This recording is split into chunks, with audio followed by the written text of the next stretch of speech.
चलिए सीधा रुख करते हैं पटना का नवनिर्मित सेंट्रल हॉल की तस्वीरें आपको दिखाते हैं, जहां राज्यपाल का अभिभाषण होना है और वो अब से थोड़ी देर में शुरू होगा।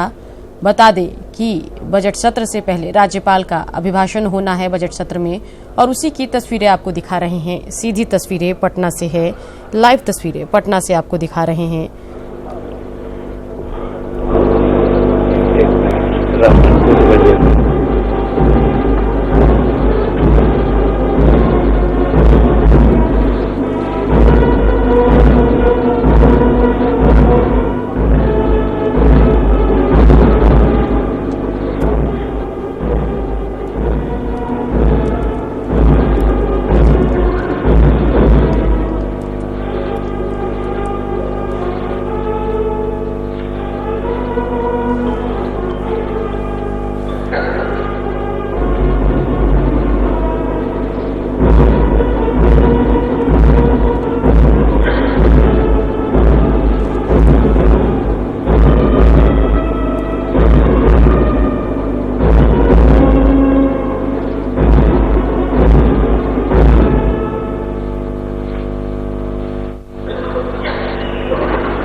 महामहिम राज्यपाल महोदय, बिहार विधानमंडल के दोनों सदनों के माननीय सदस्यगण यहाँ एकत्रित है। अतः आपसे अनुरोध है कि अभिभाषण देने की कृपा की जाए।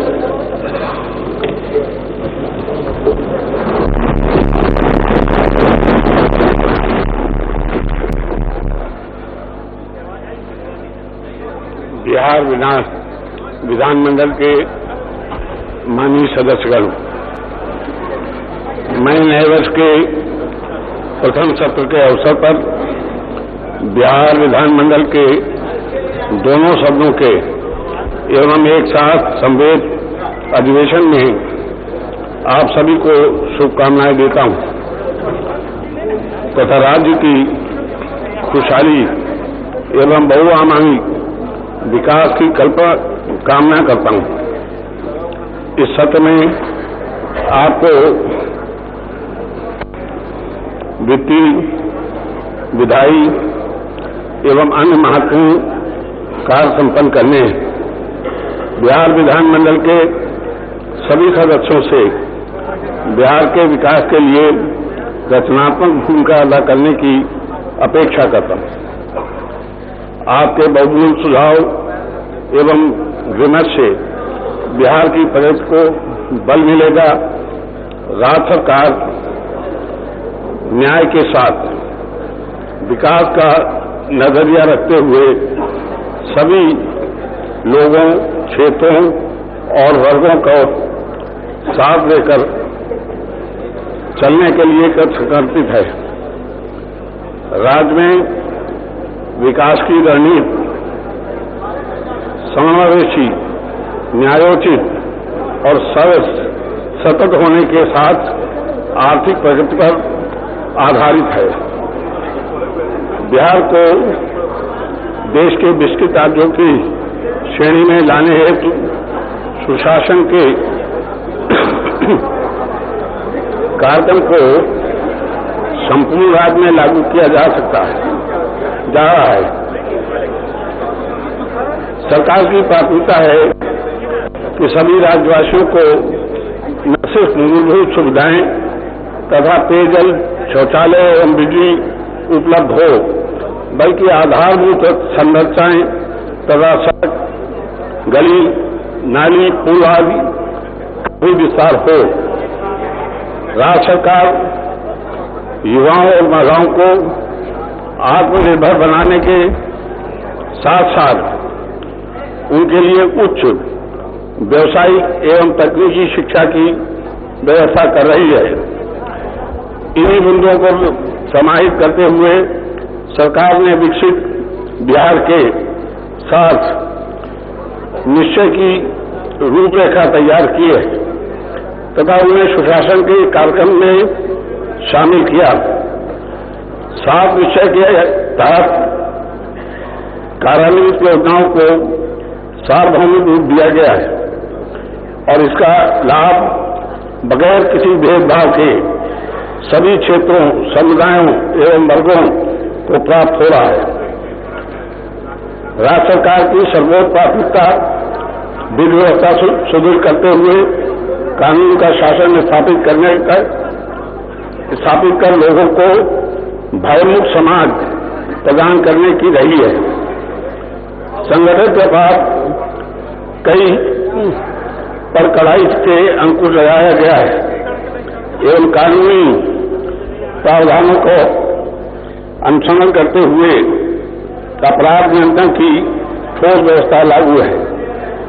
पुलिस तंत्र की सुदृढ़ीकरण किया गया है ताकि दायित्वों को निर्वहन कुशलतापूर्वक कर सकें। ये सरकार के संकल्प का ही परिणाम है कि राज्य में सामाजिक सौहार्द एवं सांप्रदायिक सद्भाव का वातावरण कायम है।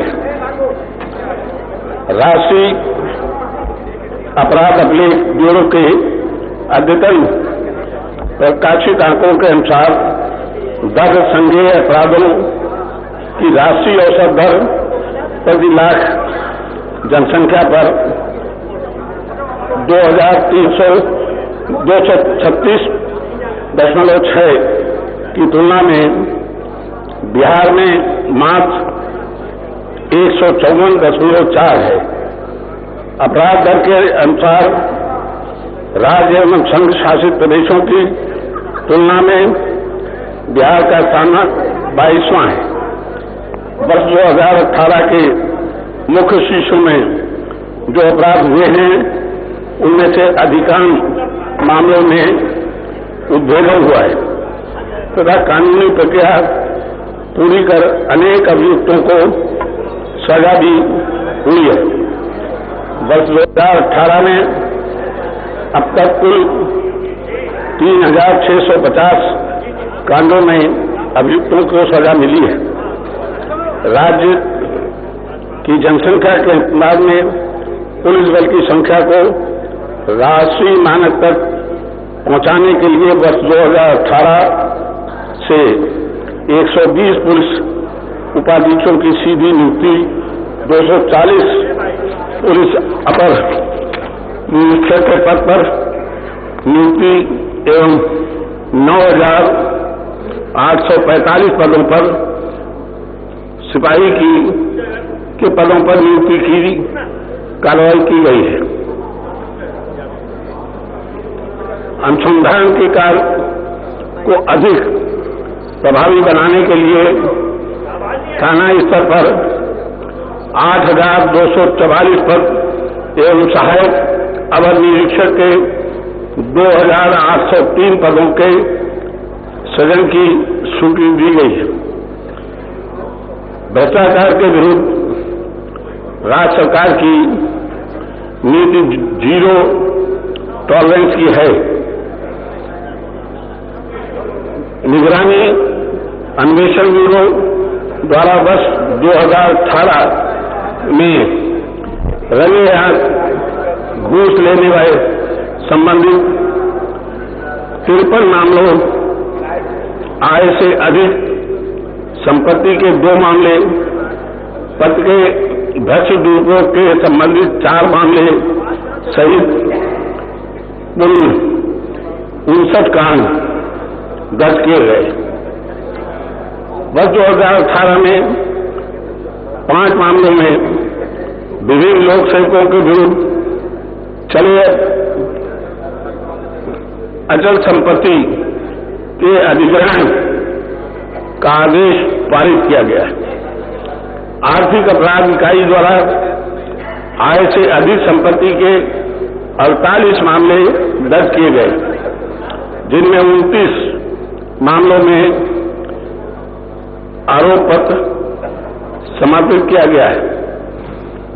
बिहार विशेष न्यायालय अधिनियम के तहत 24 मामलों में लोक सेवकों की परिसंपत्तियों की जब्ती की कार्रवाई की जा रही है। अभी तक कुल 31 मामलों में prevention of money laundering act के तहत संपत्ति जब्त करने का प्रस्ताव प्रवर्तन निदेशालय को भेजा गया है, जिसमें 256 करोड़ रुपए से अधिक की राशि सन्निहित है। प्रशासनिक एवं वित्तीय संरचनाओं को सुदृढ़ और पारदर्शी बनाने के साथ साथ राज्य के नागरिकों को कानूनी अधिकार देकर मंत्रालय बनाने की नीति पर लगातार काम किया जा रहा है। प्रशासन के निचले स्तरों पर भ्रष्टाचार की समस्या के निदान के लिए बिहार लोक सेवा अधिकार कानून के अंतर्गत अद्यतन 20 करोड़ 50 लाख आवेदनों का निष्पादन कर नागरिकों को विभिन्न लोक सेवाएं एक नियत समय सीमा के अंतर्गत उपलब्ध कराई गई है। बिहार लोक शिकायत निवारण अधिकार अधिनियम 2015 को लागू कर लोगों को उनके परिवार पर सुनवाई के साथ साथ नियत समय सीमा के इसका निवारण का भी कानूनी अधिकार दिया गया है। इस अधिनियम का क्रियान्वयन सफल रहा और इससे नागरिकों में विश्वास बढ़ा है। अब तक लगभग 4 लाख से अधिक आवेदनों में का निष्पादन कर लोगों की शिकायतों का निवारण किया गया है। बिहार लोक शिकायत निवारण अधिकार अधिनियम को वर्ष 2018 के सुप्रतिष्ठित Kalam innovation in governance award तथा Skoch award for good governance से सम्मानित किया गया है। अंतर्राष्ट्रीय Commonwealth association of public administration and management के सिटीजन फोकस में इनोवेशन श्रेणी में इस अधिनियम के कार्यान्वयन को सर्टिफिकेट ऑफ डिस्टिंक्शन प्रदान किया गया है। लोकहित में सरकार की नीतियों, कर्तव्यों एवं योजनाओं के संबंध में नागरिकों को से लोक संवाद के माध्यम से लोगों के महत्वपूर्ण सुझाव आमंत्रित किए जा रहे हैं, जिसमें राज्य सरकार अपनी नीतियों एवं कार्यक्रमों का संवर्धन कर रही है। राज्य की आधार भू संरक्षा के विकास एवं अन्य लाभकारी योजनाओं के कार्यान्वयन हेतु राज्य के बजट का आकार पिछले वर्ष की तुलना में 18% बढ़कर वर्ष 2018-19 में लगभग 1,77,000 करोड़ रुपए हो गया है। राज्य का अपना कर राजस्व संग्रह वर्ष 2017-18 में 23,136 करोड़ रुपए था, जिसे वर्ष 2018-19 में 31,000 करोड़ रुपए संग्रह करने का अनुमान है। वित्तीय वर्ष 2018-19 में राजस्व बचत 21,312 करोड़ रुपए अनुमानित है। ये राजस्व बचत राज्य के विकासमूलक कार्यों पर खर्च की जाएगी, जिससे राज्य की अर्थव्यवस्था को गति मिलेगी। साथ ही राजकोषीय घाटा 11,204 करोड़ रुपए अनुमानित है, जो राज्य का सकल घरेलू उत्पाद का 2.17% होगा। ये बिहार राजकोषीय उत्तरदायित्व एवं बजट प्रबंधन अधिनियम की 3% की निर्धारित अधिसीमा के अंतर्गत है।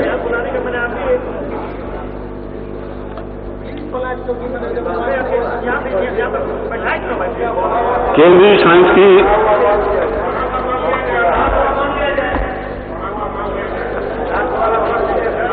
चलिए थोड़ा मान लिया जाए।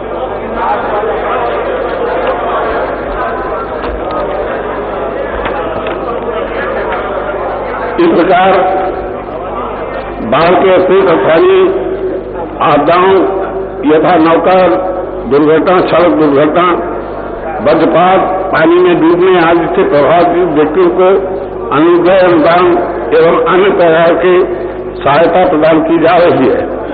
मेरे द्वारा आपके समक्ष रखी गई सरकार की उपलब्धियों एवं कार्यक्रमों में से स्पष्ट है कि सरकार न्याय के साथ विकास के मूल मंत्र को केंद्र में रखते हुए राज्य के सभी क्षेत्रों एवं सभी वर्गों के उत्थान के लिए सतत प्रयत्नशील है।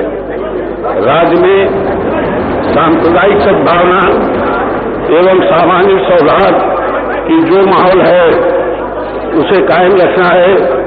राज्य सरकार जनता के विश्वास पर खरा उतरने के लिए कठिन परिश्रम कर रही है। मुझे विश्वास है कि वर्तमान सत्र में वित्तीय एवं विधायी कार्यों के साथ साथ राज्य के सर्वांगीण विकास पर आप सार्थक चर्चा करेंगे जो राज्य के विकास के सहायक होगा। मुझे धैर्य एवं ध्यानपूर्वक सुनने के लिए आप सभी माननीय सदस्यों को धन्यवाद। जय हिंद।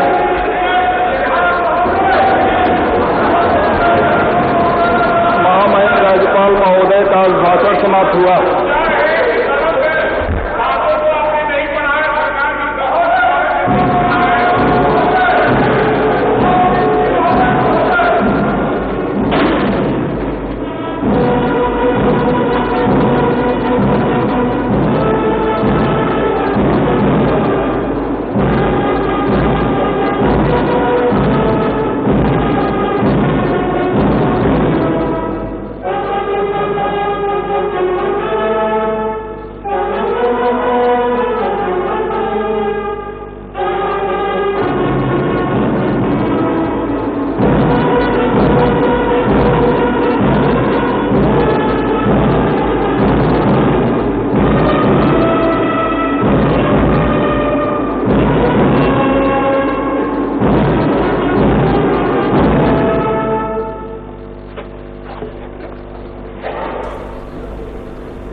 सीधी तस्वीरें आपको दिखा रहे हैं जहां राज्यपाल का अभिभाषण अब खत्म हो गया है। बता दें कि बिहार विधानसभा का बजट सत्र की आज से शुरुआत हो गई है और सबसे पहले राज्यपाल का अभिभाषण आपने सुना बजट सत्र में। और बता दें कि नीतीश सरकार बिहार का बजट पेश करेगी। 10 दिनों तक ये बजट सत्र चलेगा और इसमें कुछ अहम विधेयक भी पारित होंगे। और इस बार बजट सत्र में केवल 7 बैठकें होंगी। हालात को देखते हुए बजट सत्र के हंगामेदार होने के आसार हैं। तो बिहार विधानमंडल के बजट सत्र का आज पहला दिन है और सेंट्रल हॉल में राज्यपाल के अभिभाषण से सत्र की शुरुआत हुई।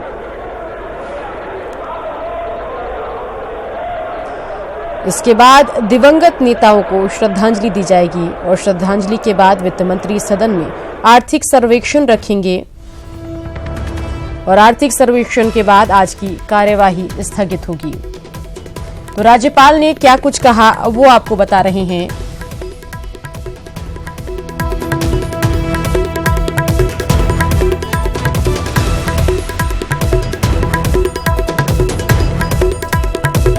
बिहार के राज्यपाल ने कहा कि बिहार की रचनात्मक विकास की अपेक्षा करता हूं। न्याय के साथ सरकार के विकास का नजरिया बिहार को विकसित राज्यों की श्रेणी में लाने की कोशिश की गई है। राज्यवासी को सभी मूलभूत सुविधाएं देने की सरकार की अपेक्षा है, सरकार से अपेक्षा है और युवाओं को आत्मनिर्भर बनाने के लिए व्यवस्था करेंगे। तमाम बातें राज्यपाल ने अपने अभिभाषण में कही है।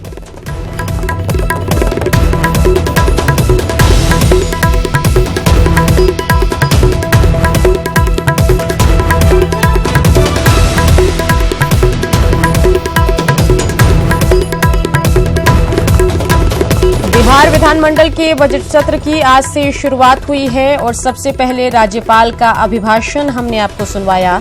उसमें क्या कुछ राज्यपाल ने कहा वो ब्रेकिंग न्यूज के जरिए हम आपको दिखा रहे हैं। बिहार की रचनात्मक विकास की अपेक्षा करता हूं, ये कहा है राज्यपाल ने अपने अभिभाषण में। न्याय के साथ सरकार के विकास का नजरिया भी उन्होंने बताया। बिहार को विकसित राज्यों की श्रेणी में लाने की लगातार कोशिश चल रही है।